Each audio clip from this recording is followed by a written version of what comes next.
আপনারা এখন যে ভাস্কর্যটি দেখছেন এটি হলো দ্য থিঙ্কার, একটি বিশ্ববিখ্যাত শিল্পকর্ম যার মূল রূপটি তৈরি করেছিলেন ফরাসি ভাস্কর অগাস্টি রডিং। এই ভাস্কর্যটি মানুষের গভীর চিন্তা ভাবনার প্রতীক হিসেবে বিবেচিত হয়। এটি সাধারণত একজন পুরুষকে বসে থাকতে দেখা যায়, মাথা নিচু করে ডান হাতে কপাল স্পর্শ করে, যেন তিনি গভীরভাবে চিন্তা করছেন।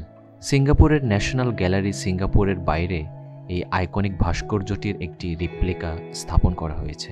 এটি শুধু শিল্পপ্রেমীদের নয়, পর্যটকদের মাঝেও ব্যাপক আগ্রহের কেন্দ্রবিন্দু।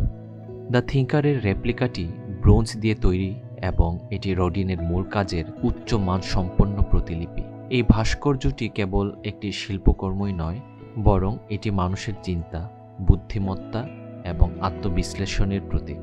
অনেকে মনে করেন এটি আমাদের নিজেকে এবং আমাদের চারপাশের সমাজকে নতুন করে ভাবতে উদ্বুদ্ধ